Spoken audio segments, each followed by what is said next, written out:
left in the wake of Hurricane Helene. The remnants of the storm over Appalachia bringing heavy rainfall and catastrophic flash flooding.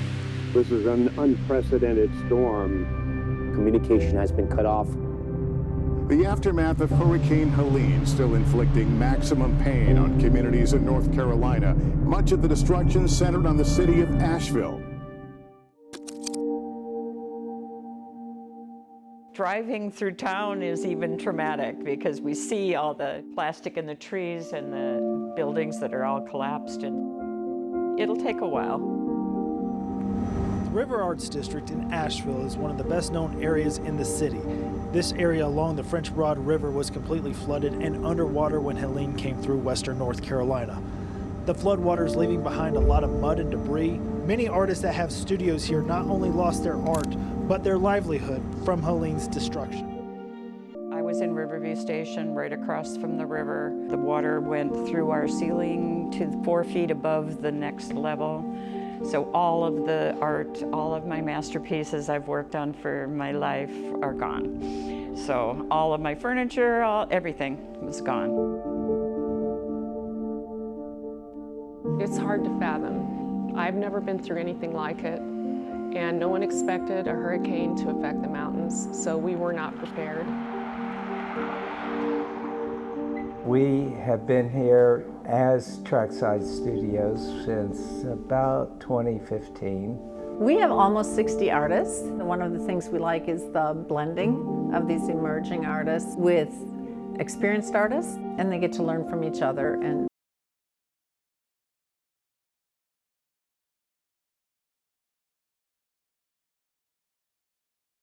so about 40 of our artists are downstairs, and the flood went to about 6 feet. Most artists lost about 2/3.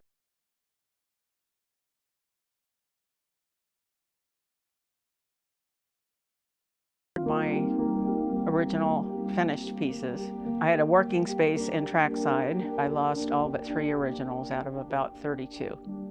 And then hundreds of prints and cards and signage and all the easels and all the other stuff that goes with it. It's hard to see your friends that have damage to their homes and have lost their art. It was hard to explain what it's like to lose basically the majority of your life's work in one go. And then coming back and being able to see people.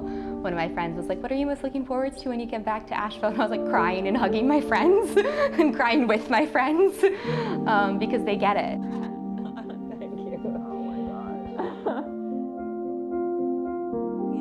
Sat down all day.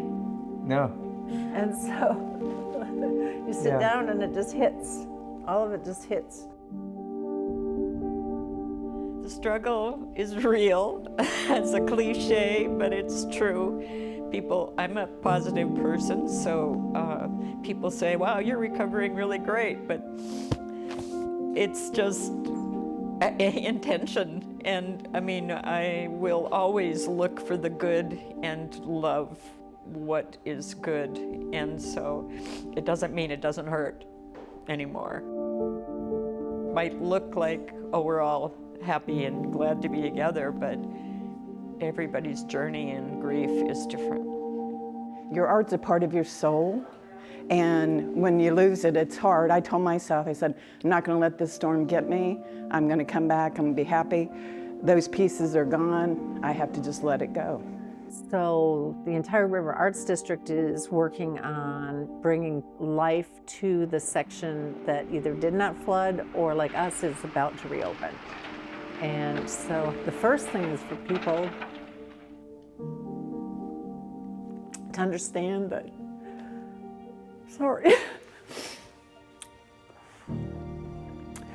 for the whole district, especially closest to the river, it's going to be a long road back.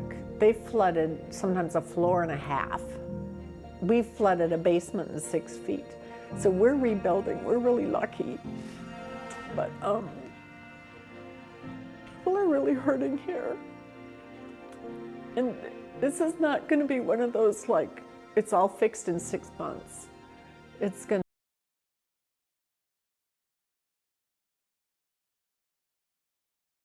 some structural repairs to the building that were long overdue. So around late January that we did sort of the soft reopening. We did the grand reopening Leap Day, actually, February 29th of this year. So that was the grand reopening. You know, personally, I put in my heart and soul into redoing this building, working with the artists to get it. And it was, I mean, a joyful but a painful process going through it the first time. And to feel like we just got that done, literally just started paying back the money that we put in it, that Trackside put into it. So there's the money part, of course, it's always there, and that's a huge loss. But you know, even bigger was we just did this. It feels like, you know, you just finished a masterpiece on the Etch-a-Sketch and somebody went, you know. So everything we had done and created washed away. Yes. And we're doing it again. And we're doing it better. We learned a few lessons first go around, so we're doing it better. Well, It's kind of exciting. I would not be speaking, I don't think, so positively if it weren't for the volunteers from all over responding to our call. We just simply saying help, and they show up. yep, our artists and then other volunteers from the community has just made such a difference. Just heartwarming and wonderful to see everybody coming here, coming together that really obviously care about the place. When I came into Trackside, I immediately met Julie and Michael, and they were the warmest, most welcoming directors I have ever met. Julie and Michael basically adopted me in right away. I met them and they were like, we love your work, we'd love to have you here, and how can we support you as an artist? Just immediately incredibly supportive, incredibly communicative, and every artist that I've met has been the same. Michael said they didn't just want good artists, they wanted good-natured artists. So that was really cute. At Trackside with so many different artists here, there's this huge sense of we're all in this together and there's room for all of us, and we're all so excited for each other. I love this gallery. I love all the people in the gallery. Everyone pitches in when they're needed. You don't have to ask for help. There's just somebody always there right behind you, pitching in. What we have has been identified as the Trackside vibe. It's nothing we came up with. One of our artists did. Brings tears to my eyes.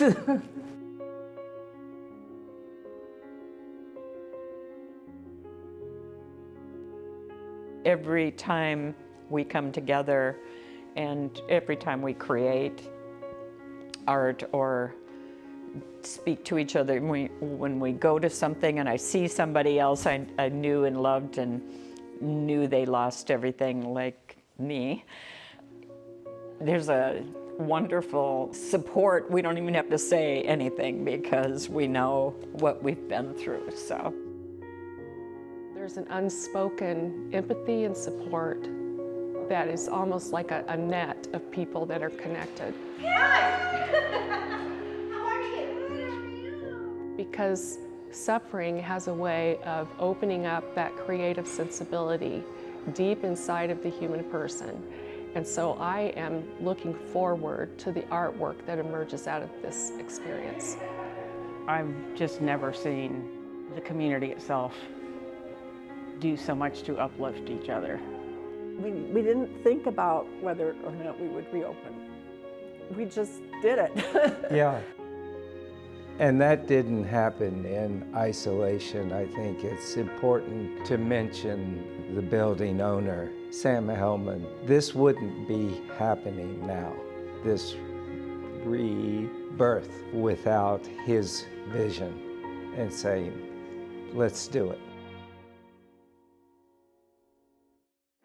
Trackside continuing to exist is one of the best things that you can do for all of us right now. We could really use some financial help. You know, if you're not here, there's a GoFundMe. You can look up Trackside Studios webpage. The other thing is you can buy art. A lot of the artists are listing their work online, so you can, again, go to Trackside Studios website and you are able to purchase art online, which is a win-win because you get beautiful art and help continue supporting the artists in their career. Everyone else goes back to normal so quickly because you're not here living in the construction zone. You're not here experiencing all of this and the rebuilds and stuff like that with us, but this is going to take a really long time, and what helps a lot is just don't forget about us. Keep telling people, keep sharing, and making sure that, you know, this is going to take a long time to rebuild, and we can't do it without support.